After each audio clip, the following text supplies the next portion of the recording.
اعوذ باللہ من الشیطان الرجیم بسم اللہ الرحمن الرحیم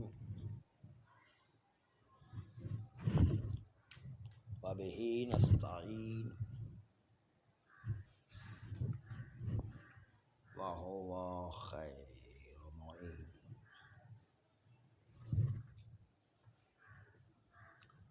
زید نرسی کی روایت اس کے ذریعے سے ثابت کرنے کی کوشش کی جا رہی تھی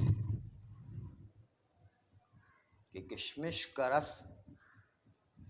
اس میں بھی ابال آ جائے تو اس سے حرام ہو جاتا ہے اور بعض لوگوں کے نزدیک نجس بھی ہو جایا کرتا ہے۔ اور شیخ الشریعت نے اسی روایت زید نرسی سے اپنے تفصیل مطلب کو ثابت کیا، اگر خود بخود ابال آئے تو دو ثلث جانے سے پاک نہیں ہوا کرتا، حلال نہیں ہوا کرتا، اور آگ سے ابالا جائے تو دو ثلث جانے کے بعد پاک و حلال ہو جایا کرتا۔ اس تفصیل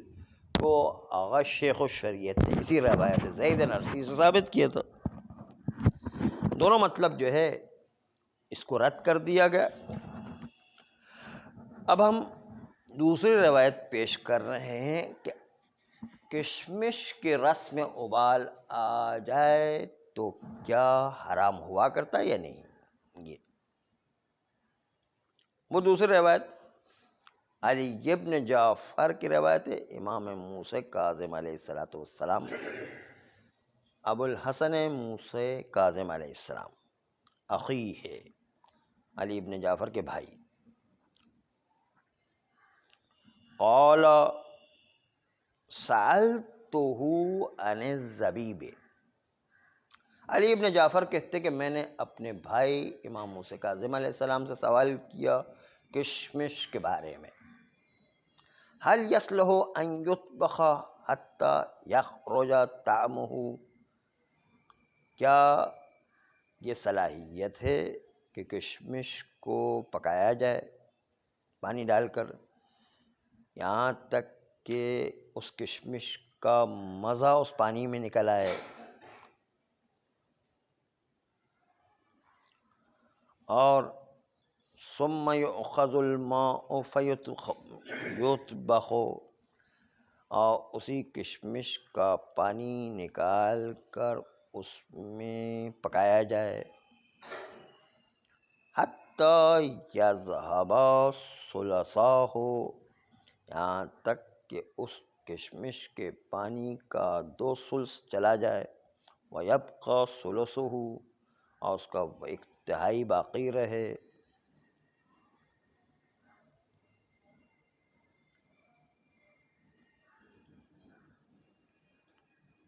ثم یرفع فیشرب منہ السنہ، پھر اٹھا کر کے اس کو رکھ دیا جائے اور 1 سال تک اس پانی کو پیا جائے، جو 2 ثلث جا چکا ہے 1 ثلث باقی ہے، 1 سال تک ہم اس کو پیتے رہے، اٹھا کے اس کو رکھ دیا اور 1 سال تک اس کو استعمال کرتے رہے۔ ثم یرفع، پھر اس کو اٹھا کے رکھ دیا جائے، فیشرب منہ السنہ، پھر اسی پانی سے 1 سال تک جو ہے پیا جائے یا نہیں۔ یہ سوال کیا علی ابن جعفر نے اپنے بھائی امام موسیٰ کاظم علیہ السلام سے، فقال لا بأس بہ، امام علیہ السلام نے کہا کوئی حرج نہیں ہے۔ اس کا مطلب یہ ہوا کہ جو مطلب نکالنے والوں نے مطلب نکالا، استدلال کرنے والوں نے جو مطلب نکالا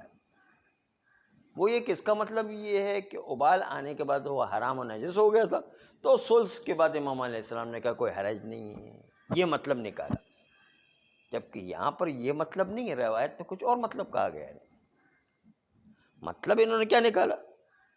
کہ 2 ثلث چلے جانے کے بعد ہم اس کو پیتے ہیں اور 1 سال تک استعمال کرتے رہتے ہیں، تو امام علیہ السلام نے کہا کوئی حرج نہیں ہے۔ صرف سوال 2 ثلث کے بعد کا کیا گیا، تو امام علیہ السلام نے بھی کہا 2 ثلث کے بعد تو آپ پی سکتے ہیں، 1 سال تک پڑا رہے کوئی حرج نہیں ہے، لیکن 2 ثلث سے پہلے کی کیفیت نہیں بیان کی اس روایت میں، اور اسی کی وجہ سے جو ہمارے بحث واقع ہوئی ہے روایت، اس روایت میں جو 2 ثلث سے پہلے کی کیفیت نہیں ہے، دوبارہ روایت کو دیکھیں، کہتے ہیں ثم یؤخذ الماء فیطبخ، پانی کو اس کشمے سے نکالا جاتا اور اس کو پکایا جاتا حتی یذهب ثلثاہ، کہ اس کے 2 ثلث اس میں سے چلے جاتے ہیں، ویبقى ثلثہ، اور 1 ثلث باقی رہ جاتا، ثم یرفع فیشرب منہ السنہ، پھر اس 1 ثلث جو باقی ہے اس کو اٹھا کر کے رکھ دیا جاتا ہے اور اس سے 1 سال تک پیا جاتا ہے۔ تو 2 ثلث کے بعد کی بات ہے، 2 ثلث چلے جانے کے بعد، اس سے پہلے کی بات جو ہے کچھ بیان نہیں کی یہاں پر، اس روایت کے اندر اس سے پہلے کی بات نہیں ہے۔ اس سے پہلے کی بات نہ ہونے کے باوجود استدلال کرنے والوں نے نتیجہ نکالا کہ 2 ثلث چلے جانے کی وجہ سے حلال ہو گیا، یعنی اس سے پہلے حرام تھا، یعنی یہ حرام ہونا کہاں سے ثابت ہے؟ اس روایت میں تو نہیں لکھا ہوا ہے، اس روایت میں 2 ثلث چلے جانے کے بعد کی بات کی ہے، 2 ثلث چلے جانے سے پہلے کی آپ بات تو کی ہی نہیں ہے اس میں، لیکن پہلے کی بات نہ کرنے کے باوجود استدلال کرنے والوں نے اپنے مدعا کو ذہن میں بٹھا کر کے اس روایت کو اس طرح مانا کیا جو ان کے ذہن میں تھا، نہیں۔ اس لیے بہت ایک قیمتی جملہ یہ ہے کہ ہمارے یہ خرابی یہ پیدا ہو جاتی، بہت سے جو ہے گروہوں میں آپ نے دیکھے کہ غلط سلط عقائد آ جاتے کہ ہم نے ایک عقیدہ بنا کر کے اپنے اندر بٹھا لیا ہے، اور امام کی روایات و کلام و قرآن مجید کو اسی اپنے عقیدے کے مطابق ڈھالنے کی کوشش کرتے، تو اس طرح تو کبھی بھی ہدایت حاصل نہیں ہوگی۔ ہم جب ایک عقیدے کو بٹھا کر کے رکھیں گے اور پھر اس کے مطابق آیات و روایات کو ڈھالتے رہیں گے تو یہ تو کبھی جو انسان کی ہدایت نہیں ہوگی۔ جیسے وہابیت کا طریقہ ہے کہ ایک عقیدے کو پہلے بٹھا کر رکھ دیا کہ تمام صحابہ عادل ہے، ایک جو ہے عقیدہ بنا لیا انہوں نے، اور اس کے بعد جو ہے قرآن کی روایات جو روایات صحابہ کی تعریف میں وہ بیان کرنا شروع کر دی، ان کو وہی آیتیں نظر آئیں گی، وہی روایتیں نظر آئیں گی جو صحابیوں کی تعریف کے اندر آئی ہیں۔ اس کے نتیجے کے اندر وہ عقیدے پر قرآن کی آیت کو موڑ توڑوں کے بیان کر رہے ہیں، اور روایات کو جو موڑ، یہ تو کبھی ہدایت نہیں ہوگی۔ آپ اپنی گمراہی کو قرآن کی آیت کو اسی پر موڑ رہے ہیں، روایت کو اسی پر موڑ رہے ہیں، کبھی بھی ہدایت کا دروازہ نہیں کھلے گا۔ یہ تو اور گمراہی خود بھی ہوگی، دوسروں کو بھی گمراہی کا، جیسے وہابیت نے یہ دروازہ کھولا ہوا ہے بھی سو۔ ہاں یہی اسی کو بھی اب ہم اپنی بھی بات کر رہے ہیں، جیسے جو ہے بہت ساری چیزیں کہ ہم نے اپنا عقیدہ بنا دیا، اب جو آیات اور روایت کو اس پر تطبیق کر رہے ہیں، یہ ہمارا بھی ہے، بہت سے گروہ، اسی لیے کہ ہمارے بھی بہت سارے گروہ اس طریقے کہ جو ہے اپنا عقیدہ پہلے بنا دیا، اب آیات اور روایت کو اسی پر لے کر آ رہے ہیں، تو کبھی ہدایت کا دروازہ نہیں کھلے گا، بلکہ جو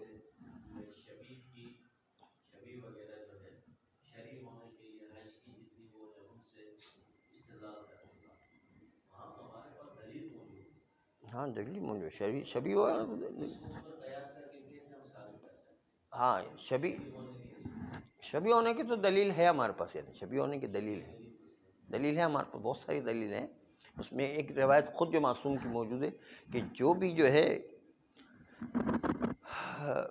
بھی جو ہے چیزیں ہماری طرف نسبت اختیار کر جائے اس کا احترام کرو، اس طرح جو ہے بہت ساری روایت ہمارے پاس موجود ہیں۔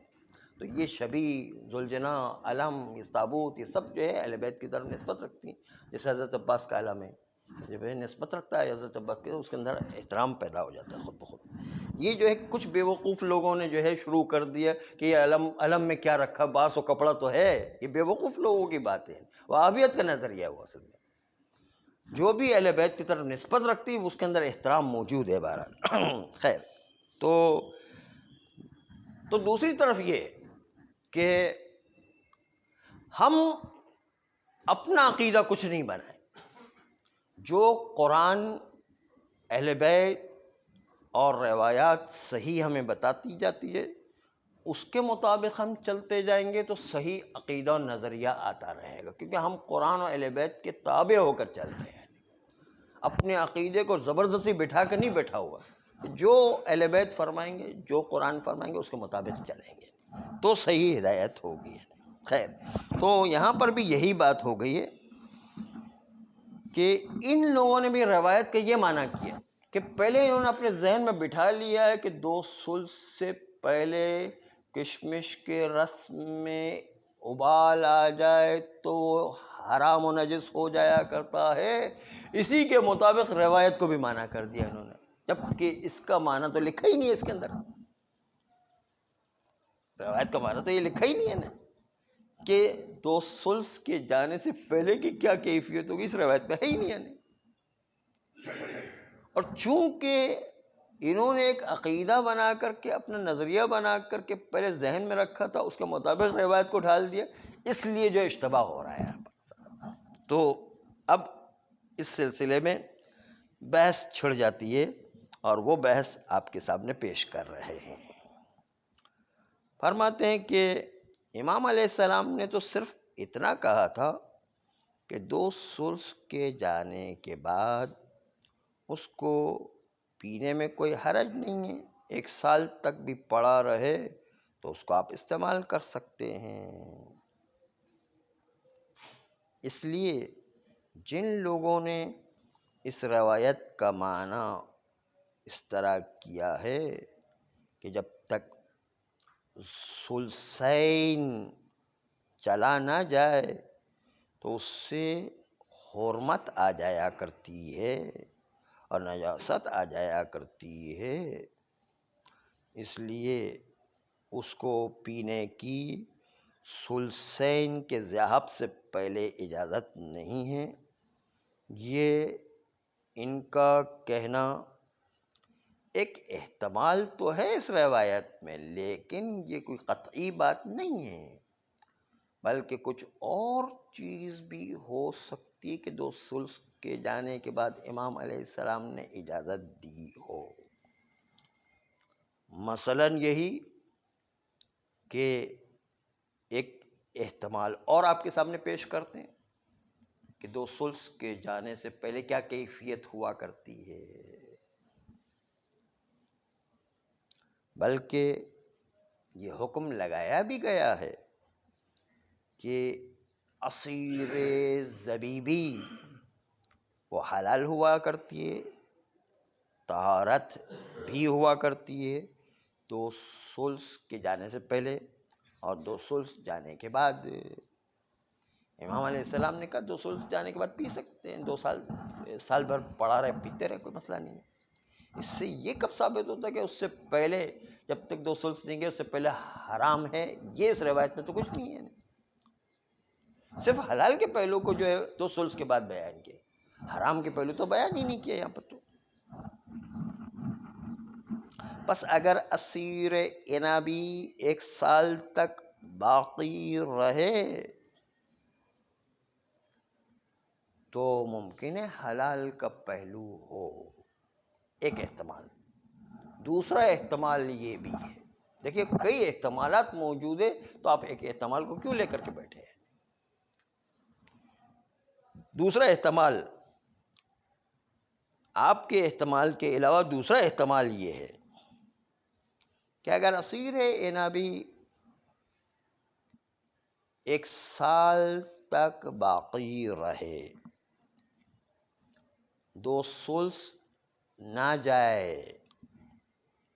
اور خود بخود اس کے پڑے پڑے اس میں ابال آ جائے، تو ممکن ہے پڑے پڑے ابال آئے تو حرام ہوگا، مثلا آگ سے ابالنے سے حرام نہ ہو، ممکن ہے، یہ کہ احتمال ہو سکتا ہے نہیں۔ اس لیے اس کو 1 سال ایسے ہی پڑے رہنے نہ دیں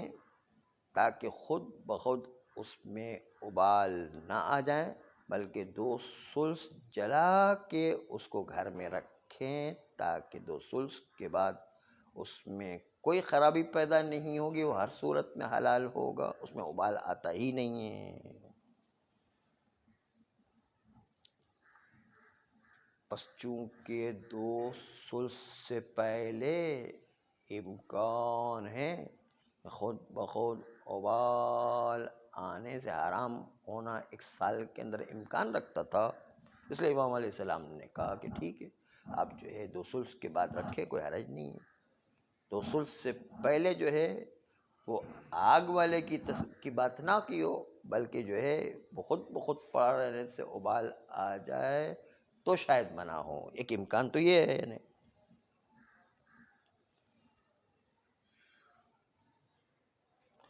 بس اس کا مطلب یہ ہے کہ 1 سال 2 ثلث جانے کے بعد اس میں کوئی حرج نہیں ہے کہ 1 سال بھی پڑا رہے 2 ثلث کے بعد، تو وہ ہر صورت میں حلال و پاک رہے گا۔ اتنی بات سے کوئی دلالت موجود نہیں کہ 2 ثلث جانے سے پہلے حرام یا نجس ہو۔ یہ ایک احتمال ہے کہ بہت اپنی جگہ پر قوی احتمال ہے کہ اس کا ارادہ امام علیہ السلام نے لیا ہو۔ آغا خوئی کہتے کہ میرا بھی گمان یہی ہے کہ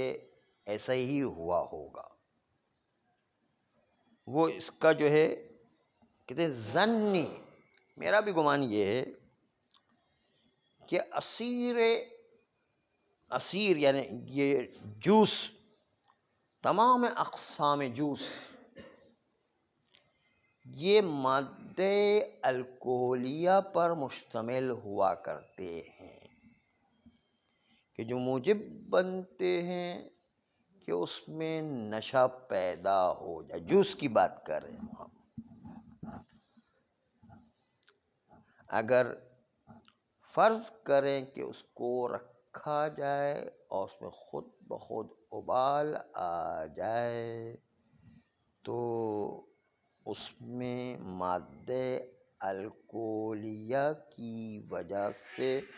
شاید نشہ پیدا ہوتا ہے، میرا گمان یہ ہے۔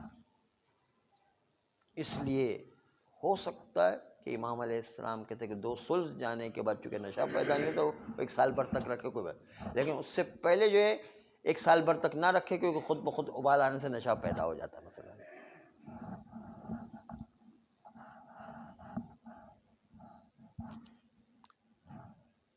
لیکن اگر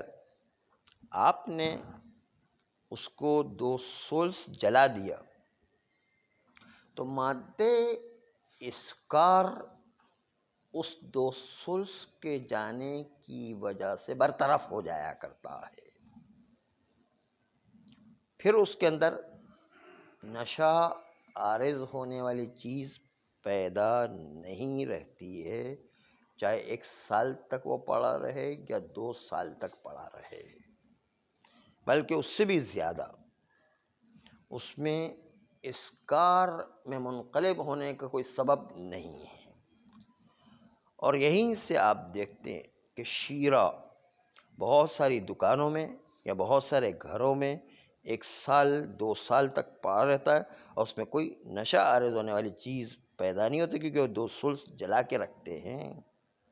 لیکن اگر جو ہے 2 ثلث نہ جائیں اور ایک مدت تک وہ پڑا رہے